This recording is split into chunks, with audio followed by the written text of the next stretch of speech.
Hello friends, मेरा नाम अंजू है। मैं आगरा से हूँ।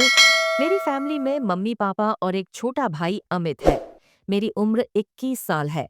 मैं बीए के दूसरे साल में हूँ। मेरा रंग एकदम गोरा है। मुझे देखकर गली के लड़कों के उस्ताद खड़े हो जाते हैं और कई बार तो मैंने लड़कों को अपने उस्ताद मसलते हुए भी देखा है। मेरे पापा बिजनेसमैन हैं और वह अपने काम के चलते ज्यादातर बाहर ही रहते हैं। मेरी माँ सरकारी अध्यापिका है और बच्चों को ट्यूशन पढ़ाती है। उन्हें अपने स्कूल के काम से ज्यादातर बाहर जाना पड़ता रहता था। मेरा भाई बीए प्रथम साल में है।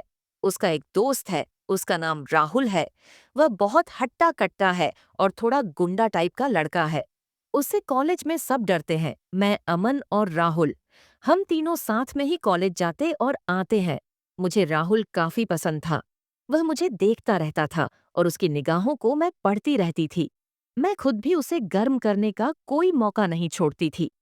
मेरी इन सब बातों को मेरा भाई अमित भी समझने लगा था। एक दिन अमित ने मुझसे पूछा, क्या तुम राहुल को पसंद करने लगी हो?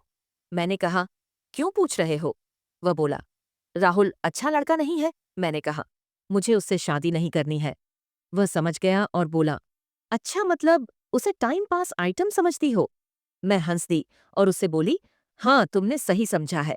मेरे भाई ने कहा, मगर वह तुम्हें गलत नजरिए से देखता है। मैंने कहा, तो क्या हुआ?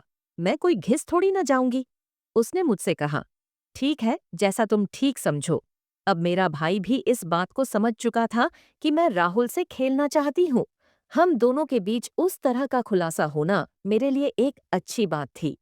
एक दिन मेरे कॉलेज में प्रोग्राम था, तो उस दिन मैं मिनी स्कर्ट पहनकर कॉलेज गई थी।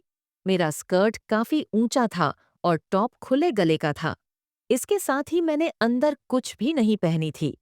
मैं कॉलेज गई और उधर सारा प्रोग्राम बढ़िया तरह से हो गया। फिर मैं कॉलेज से लौटने लगी। वहां पर अमित और राहुल मेरा ही इंतजार कर रहे थे। राहुल मुझे देखकर मेरे भाई से बोला, अरे वाह, तेरी बहन तो इस ड्रेस में मस्त माल लग रही है।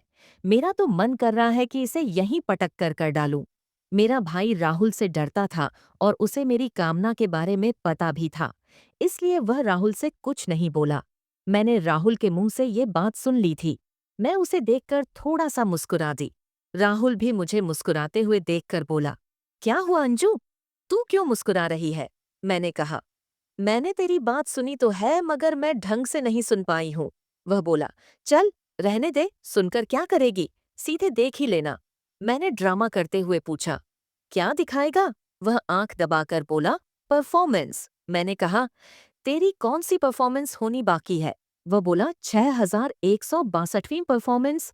मैं समझ तो गई थी कि साला मुझे कौन सी परफॉर्मेंस की बात कह रहा है, मगर मैं बनती हुई बोली, ये कौन सी परफॉर्मेंस हुई? मेरा भाई भी समझ गया था। वह बात खत्म करने को बोला, चलो यार घर चलते हैं, ये सब बातें बाद में कर लेना। फिर हम तीनों घर की तरफ चल दिए। थोड़ी देर में बारिश शुरू हो गई और हम सब भीगने लगे। हमने सोचा कि चलो आज बारिश में भीगते हुए ही घर चलते हैं। पर मैंने तो आज अंदर कुछ नहीं पहना था और बारिश की वजह से मेरे खरबूजे साफ दिखने लगे थे। मुझे आज राहुल से खेलने का मन करने लगा था। मेरी मम्मी आज घर पर नहीं थी। वह अपने स्कूल के काम से शहर से बाहर गई हुई थी और मेरा भाई मेरे लिए कोई समस्या नहीं था। राहुल मेरे खरबूजों को घूर रहा था और मैं भी उसे दिखा रही थी। ये सब मेरा भाई अमित भी देख रहा था। वह समझ चुका था कि आज उसकी बहन मस्त वाला खेल खेलने वाली है। हमारा घर राहुल के घर से पहले पड़ता है। थोड़ी देर बाद हमारा घर आ गया। राहुल ने कहा कि मैं भी यहीं रुक जाता हूँ, थोड़ी देर बाद घर चला जाऊं। बारिश बहुत तेज हो रही है। ये कहकर राहुल भी हमारे घर ही रुक गया। तभी मैंने देखा कि जो कपड़े मैंने आज सुबह धोकर सूखने डाले थे वह सब भीग गए थे और मैं जो कपड़े पहनी हुई थी वह भी पूरे भीग चुके थे। मैंने अपने ऊपर एक तौलिया लपेट ली। अमित को छींक आने लगी।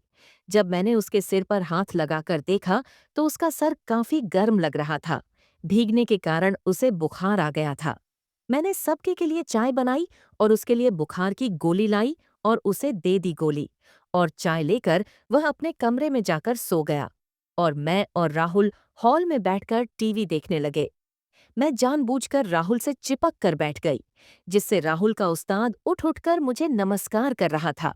थोड़ी देर बाद राहुल ने मुझे पूछा कि क्या अमित सो गया है। मैंने कहा, हाँ क्यों, क्या इरादा है? उसने अपने उस्ताद की ओर इशारा करते हुए कहा, समझ जाओ, मैंने भी कह दिया, चल फिर मेरे कमरे में।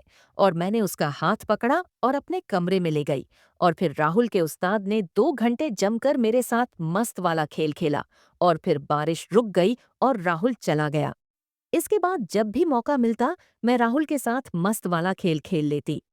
अगर आपको मेरी कहानी पसंद आई हो तो वीडियो लाइक जरूर करें और चैनल को सब्सक्राइब जरूर करें।